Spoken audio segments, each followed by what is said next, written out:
નમસ્કાર મિત્રો, તો આજે આપણે ઘરે એક ખૂબ જ સરસ એવી વાનગી બનાવવાના છીએ. તો તેનું નામ છે મકાઈના ફાડા, જે છાશમાં તબડાવીને મકાઈના ફાડાની જે ભરખું બનાવવામાં આવે છે દેશી રીતે ગામડાની અંદર. તો આપણે તે બનાવવાના છીએ. તો વિડીયો તમે ધ્યાનથી જોજો મિત્રો. તો સૌપ્રથમ તો જે મકાઈના ફાડા અને નાખવામાં આવે છે અને તેની અંદર છાશ પાડવામાં આવે છે. જુઓ મિત્રો, છાશ પાડીને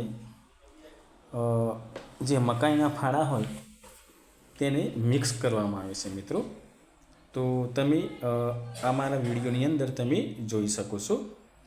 તો આ રીતે મકાઈના ફાડાની અંદર છાશ પાડવામાં આવે છે અને તેની અંદરથી આ રીતે બીજું છાશ વધારે ખાટી હોય તો તેની અંદર પાણી પાડીને મીડિયમ બનાવવામાં આવે છે કે વધારે ખાટી ન લાગે. અને આ રીતે બધું મિક્સ કર્યા બાદ તેની અંદર જે તેને ચાખીને જે બીજો જે મકાઈનો જે ભરડો હોય તે ભરડો જે ફાડા હોય તે અંદર નાખવામાં આવે છે મિત્રો. તો તે તમે મારા વિડીયોની અંદર જોઈ શકો છો. અને આ રીતે બધું મિક્સ કરવામાં આવે છે મિત્રો. તમે જોઈ શકો છો કે તે કેવી રીતે મિક્સ કરવામાં આવે છે તે તમે આ વિડીયોની અંદર જોઈ શકો છો મિત્રો.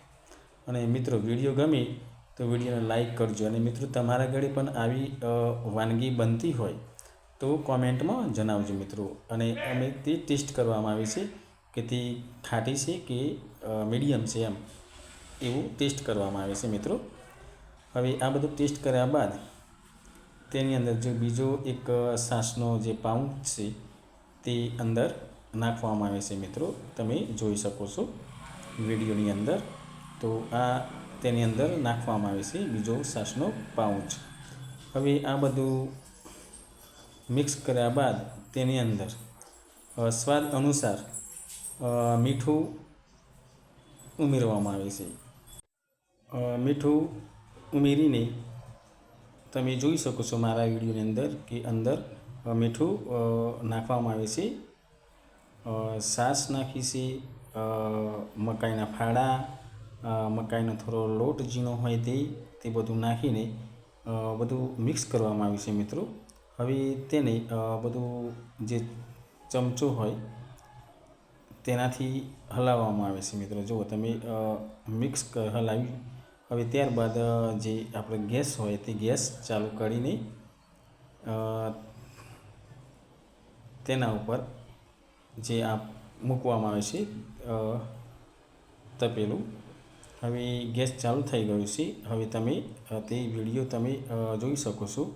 હવે તેને હલાવતા જ રહેવાનું જ્યાં સુધી ફૂટી અને સડી ના જાય ત્યાં સુધી, આમ પાકી અને કમ્પ્લીટ સડી જાય ત્યાં સુધી તેને હલાવતા રહેવાનું છે મિત્રો. ઉકાળો આવે ત્યાં સુધી.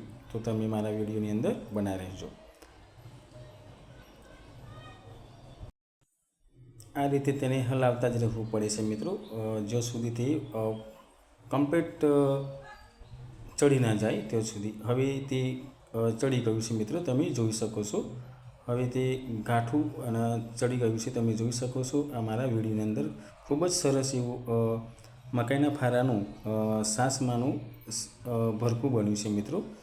તો તમે જોઈ શકો છો. તમારે ઘરે જો આવું બનતું હોય તો તમે કોમેન્ટ કરજો મિત્રો. મારા વિડીયો જોઈ અને વિડીયોની અંદર તમે સરસ એવી કોમેન્ટ કરજો મિત્રો. ખૂબ જ સરસ બન્યું છે મિત્રો, તમે જોઈ. અને હવે હું તેને ચાખવાનું છું કે કેવું બન્યું છે તેનો ટેસ્ટ કરવાનો છું કે તે કેવું બન્યું છે. હવે હું ડીશની અંદરથી થોડું મકાઈના ફાડાનું ભરખું લઈ અને હું ટેસ્ટ કરું છું. ખૂબ જ સરસ બન્યું છે મિત્રો, ખૂબ જ સરસ બન્યું છે. તમે જોઈ શકો છો મારા વિડીયોની અંદર. અને ખૂબ જ ટેસ્ટી બન્યું છે મિત્રો. તમારે તે આવું બનતું હોય તો તમે મિત્રો કોમેન્ટ કરજો. અને વિડીયો ગમ્યો હોય તો વિડીયોને લાઈક કરજો. અને નવા હોય તો ચેનલને સબસ્ક્રાઈબ કરજો મિત્રો. જય હિન્દ, જય ભારત.